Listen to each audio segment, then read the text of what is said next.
Monsieur le Président, sans paix, aucun projet n'est envisageable. Sans un minimum de conditions de sécurité des personnes et de leurs biens, tout développement est hypothétique. Cela est d'autant plus inacceptable que la rupture de la paix est le fait d'une agression. C'est la triste histoire récente de mon pays. Il est à ce jour important de rappeler une double réalité, souvent méconnue ou occultée, à savoir que c'est pour avoir posé un acte de solidarité en accueillant sur son territoire des réfugiés originaires du Rwanda que les populations congolaises de l'Est de mon pays sont privées de la paix, droit élémentaire de tout être humain, et qui n'arrête de compter le mort, l'épisode le plus récent de cette tragédie sans fin étant celui des femmes et enfants de Goma, aplatis sous les bombes au mois de juillet dernier. Une véritable tragédie dont l'ampleur n'a d'égal dans l'histoire de l'humanité et qui ne peut laisser cette dernière indifférente. Il y a lieu de se demander ce qui resterait du droit international humanitaire si accueillir les réfugiés en détresse, acte humanitaire par excellence, devait désormais être considéré suffisant pour justifier le déclenchement d'une guerre.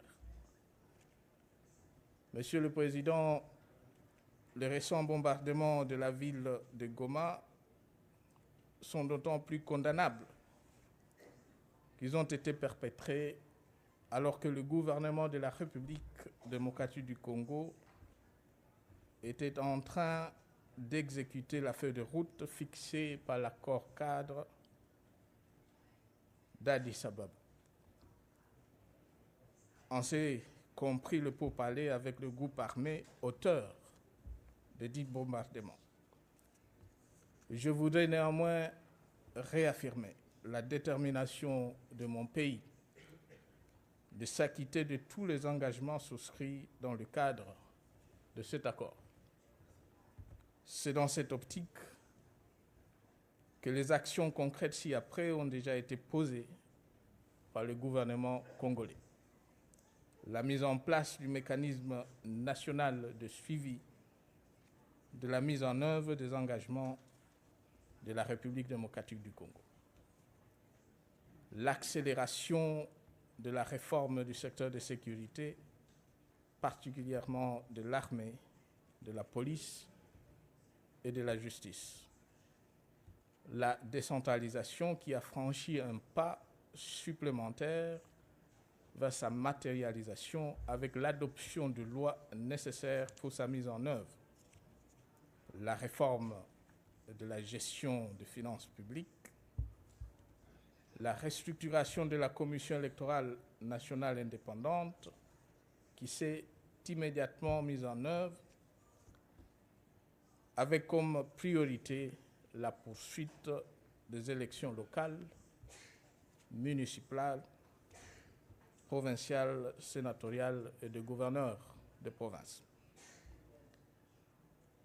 La tenue de concertation nationale depuis le 7 septembre 2013, dont l'objectif est la recherche de la cohésion nationale pour mieux faire face à tous les défis que la nation congolaise est appelée à relever. Par-delà ces efforts, la République démocratique du Congo, l'avènement d'une paix durable dans la région dépend de deux conditions majeures.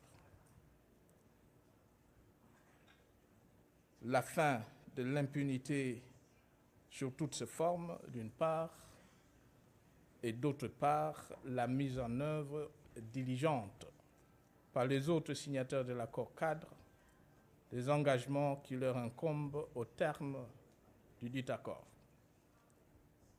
Aussi, une fois de plus, mon pays lance-t-il un appel pressant à notre organisation de traiter tous les États membres avec la même rigueur et d'exiger de chacun le strict respect des principes de la Charte des Nations Unies. Dénoncer la violation de ce principe est certes une bonne chose, mais sanctionner ceux qui le violent est de loin meilleur, surtout quand la violation est établie, persistante et répétitive. Monsieur le Président, je ne saurais terminer mon propos sans remercier la SADC,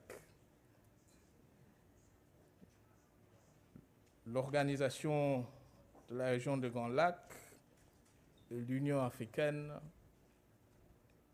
et l'Union européenne pour le rôle essentiel qu'elles jouent dans le maintien de la paix au niveau de notre région.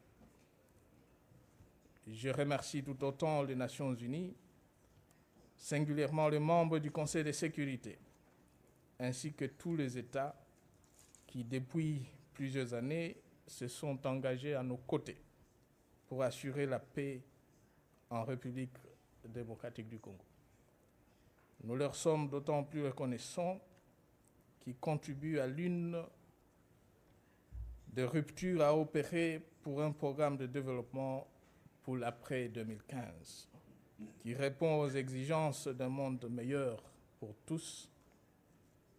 Il s'agit de se convaincre que par-delà nos clivages, nous avons un destin commun et de considérer nos diversités pour ce qu'elles sont fondamentalement, à savoir une richesse.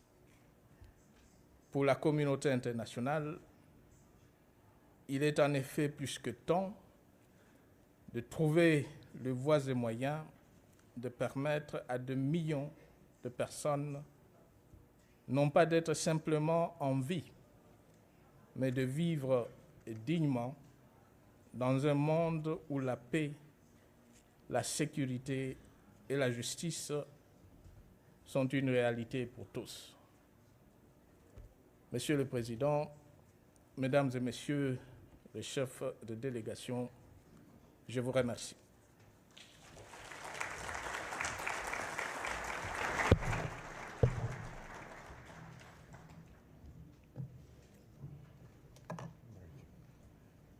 On behalf of